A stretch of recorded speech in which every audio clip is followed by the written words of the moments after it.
Alright, so today in this lecture we're going to do 4 things. First thing we're going to do is recap last week, and I'm going to try to give you a picture of where we're going forward. So there's going to be like a really brief demonstration of the next 3 weeks, and then we're going to go back and move slowly through the pieces. So that's number 1. Second thing we're going to do is learn about transcriptions. Third thing is connectives, and then the 4th thing will be the main connective.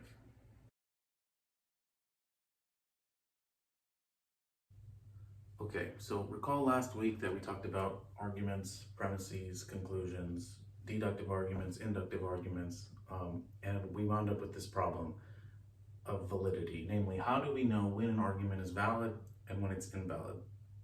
So let's take this example, or take this argument as an example. Premise 1 says, if the Clippers stay healthy, they'll win the NBA Finals. Premise 2 says they'll win the NBA Finals, as much as that would disappoint me. And the conclusion is the Clippers will stay healthy. So the question is this argument valid or invalid? That is, in other words, if we assume that the premises are true, is the conclusion necessarily true? Now, what we want is a method whereby we can look at this argument and know for certain whether or not it's valid or invalid without having to substitute different terms and check different arguments. So how do we do that? Well, we do that by symbolizing it. We're going to transcribe it, much like you would do in an algebra class. So we're going to change this. We're going to transcribe this first sentence, if the Clippers stay healthy. We're just going to represent that with a C. Then, if the Clippers stay healthy, then they'll win the NBA Finals. Now, premise 2 is the same as the first statement, or as the second statement. They'll win the NBA Finals. And our conclusion is the same as the first statement. Therefore, the Clippers will stay healthy. Okay. Now, we've transcribed the argument. Now, how do we know going from here whether or not the argument is valid? Well, we're going to draw what's known as a truth table, and I'm going to sort of speed through this just so you can see why we're doing the things that we're doing in this lesson. We're going to give everything that's on our board, we're going to represent it, C, W, C, then W. Oh.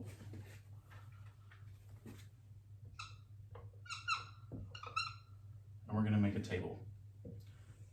And essentially what we're going to do is we're going to list all the possible values. So the statement C, right, which is if the Clippers stay healthy, and the statement they'll win the NBA championship, we're going to give those values. They're either going to be true or they're going to be false. And then we're going to read them off in order to determine whether this statement is true. And so you'll learn all this in the following weeks. And so we know this is premise 1, this is premise 2, and this is our conclusion. Now we can see where both premises are true and the conclusion is false. So here we have 2 true premises, but the conclusion is true as well. So far this is a valid argument. We're going to skip these. Here we have 2 true premises and a false conclusion. So we know that this argument is invalid, even if it turns out that all its component parts are true. So that's where we're going. That's what we're going to do. Now we're going to go to the second thing we're going to talk about today, which is simply transcriptions.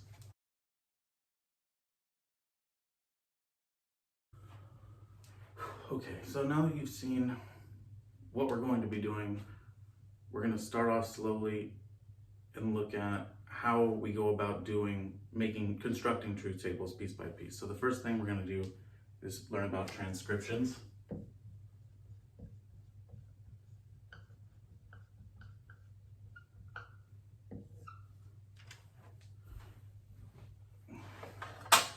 This is the easiest thing we're going to learn today. Take a straightforward sentence here. Athena is wise. And we're just going to transcribe it into an atomic sentence. A represents the sentence, Athena is wise. Another example, I'd say Odysseus is cunning. In our new language, we're just going to transcribe that as O. Now, the reason we're doing this is to take complex arguments, transcribe them, and then test them for validity, which is what we saw previously. That's all there is to transcriptions. Now, in your homework, I'm either going to give you a set of transcriptions, like a table where A stands for Athena is wise, and so on and so forth, or I'll ask you to transcribe the argument. So I might give you something that says, if it rains, I'll bring my umbrella.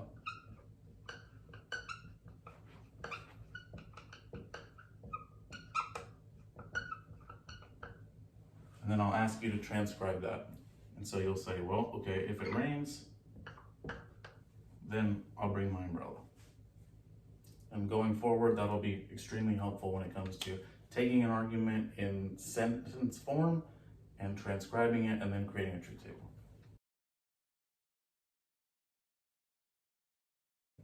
So in logic, we have a number of connectives, 4 to be exact, that allow us to combine atomic sentences. So as we saw in the last two, in the section on transcriptions and the section on the recap, we used a symbol to denote then, if then. There are 4 symbols that we're going to use. The first one is the tilde.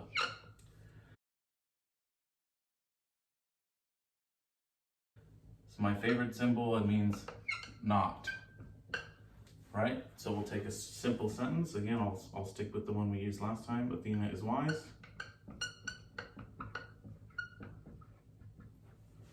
And remember, we're going to use A as an atomic sentence to represent Athena is wise. In order to transcribe the sentence, Athena is not wise, we would write tilde A.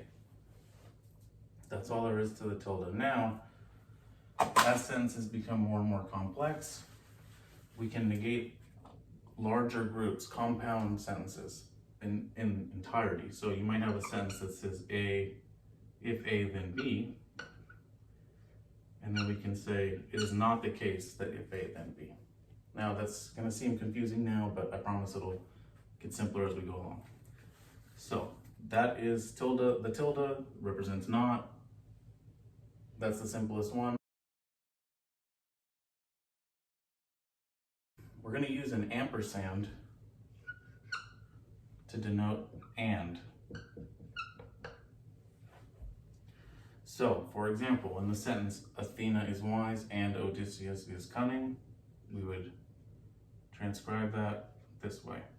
Athena is wise and Odysseus is cunning.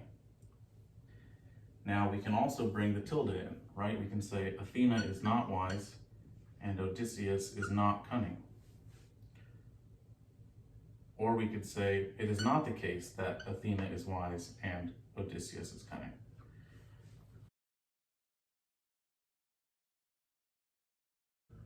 Okay, the next connective we're going to learn about is called the wedge. It's a simple lowercase v, and it means or. So, to continue with our example, Athena is wise, or Odysseus is cunning. This is, this should seem pretty straightforward. Hopefully it is. If it's not, we're going to do a lot of practice, so it will become straightforward. Okay, so that's how we transcribe or with a lowercase v. You can learn more about why we use a v in Teller's text, but in short, it's Latin. Okay. Okay, hey guys, I forgot to add here that when we use or in this class, we are using what's called the inclusive or. So that means that when we say I have a cat or I have a dog, it's possible that I have both a cat and a dog. In other words, when I'm saying I have a cat or a dog in this particular logic class is not I have a cat or I have a dog and I don't have both. Rather, what I'm saying is I have a cat or a dog and it's possible that I do have both.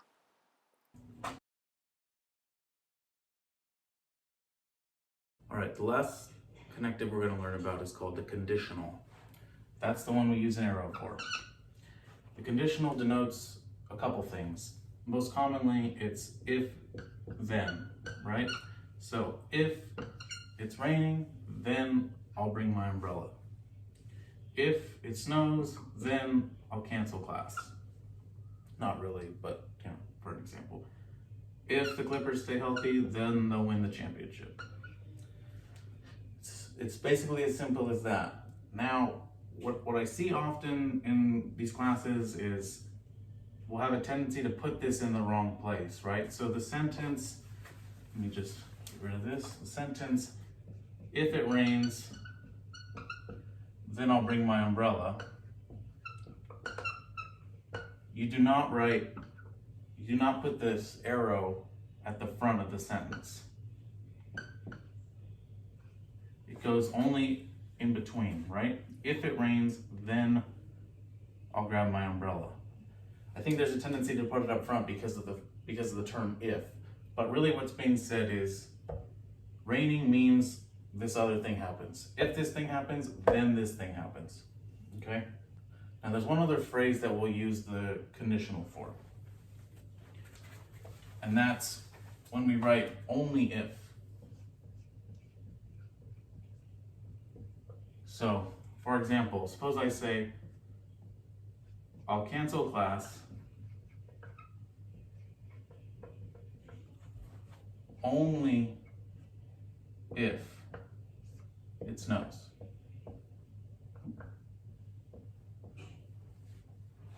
Now, after learning initially if X then Y as the sort of form of the conditional, it can be counterintuitive to transcribe this sentence as cancel class only if it snows. But that's how it's transcribed, and next week, in next lecture, I can show you precisely why, but I don't want to get too far ahead of ourselves. I just want you to know that only if and if then are transcribed the same way, namely with the arrow. That's called the conditional. Okay, two more things to note about connectives. Firstly, you never see two of them right next to each other. You never see and or. This sentence, we would say, is not well formed. Okay, the only time two connectives can be next to each other is with the tilde, right? So you might have a sentence that says, if P, then not W. But that's the only time where two connectives are going to go right next to each other. You'll never see not and or not or not conditional, not only if, right? Okay, second thing. As sentences get more and more complex, there will be more and more atomic sentences. If you have more than two connectives in a sentence, and one of them is not the tilde, you're going to need to use parentheses. Just like in the case of elementary math, right? 2, divided by 3 times 4 is problematic, right? We need parentheses to make that no longer ambiguous. This sentence, A or B and C, is not okay. It's not well formed, it's ambiguous.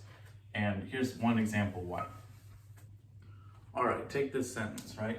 You must do all the homework and take the midterm or write a research paper. There's two ways to interpret that sentence. It could be, you must do all the homework and take the midterm. Sorry, that's a terrible ampersand. And take the midterm or write a paper. That's one way to understand it. Or you might understand it as, you must do all the homework and one or the other, take the midterm or write a paper. So in one instance, you have to do all the homework and take the midterm, or just write the paper. In this instance, you have to do all the homework regardless and either take the midterm or write the paper. And you can see why I'm sure it's very important to be clear about a sentence like that, right? Because somebody winds up getting an F because they screw this up. Okay. So that's why you need parentheses. Now we're going to talk more about that next week. I just want to indicate that now, okay?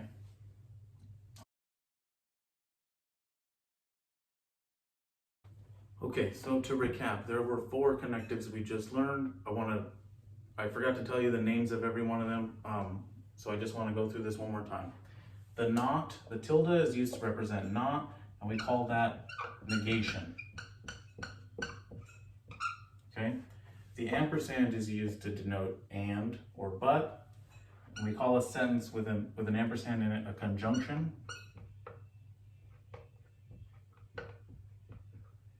Okay?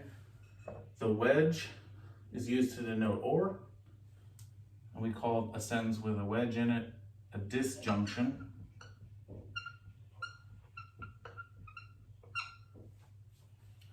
And finally, the arrow, which denotes if then or only if, a sentence with the arrow is called a conditional.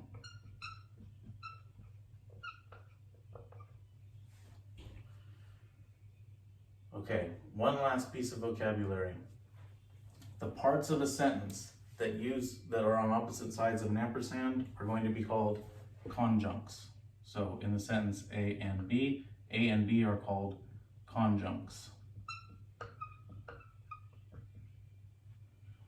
In the sentence I think I might have said A or B, I meant A and B. In the sentence A or B, A and B are called disjuncts.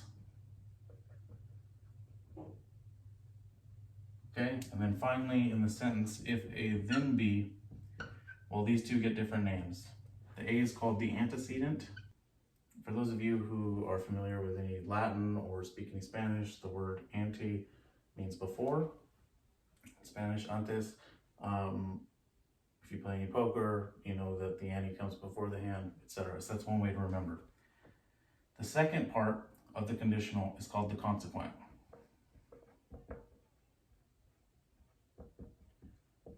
And you might remember that the second part is a consequence of the first part, right? If A happens, then consequently B happens, right? Okay, so that's all the vocab that'll be on the homework for this week. And that's connectives. So we just have one more thing to talk about really briefly, and that's the main connective. So let's turn to that now.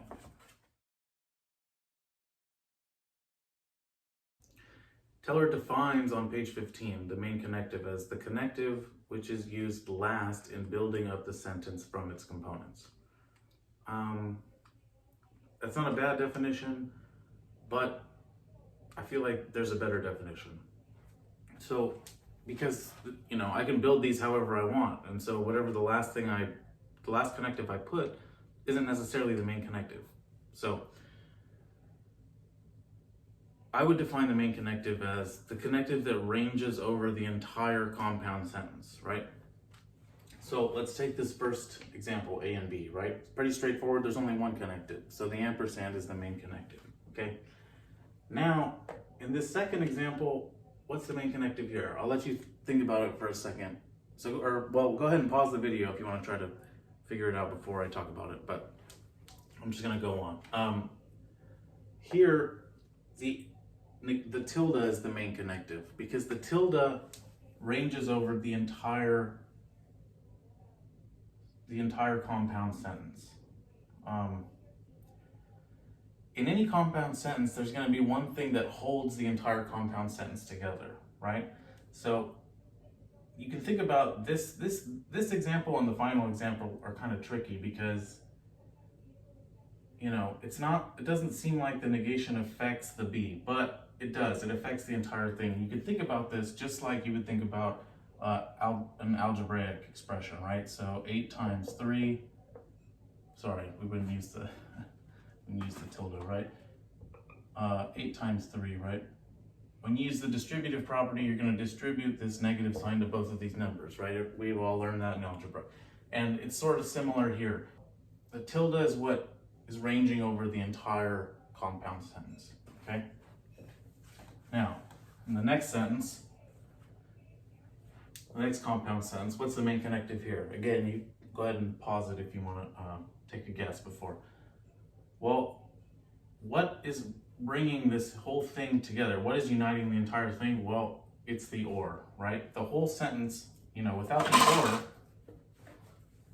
it's the same sentence, right? So to use Teller's example, the last connective used to range the whole thing works here, right? Because the or is connecting the entire sentence. Okay, here, well, same thing, right? Oh, I guess I rewrote it the same way. Previously it looked like that. Okay, here we have the same thing, right? The or is uniting the entire sentence. And then here we have another example, just like the second example, where the negation ranges over the entire thing.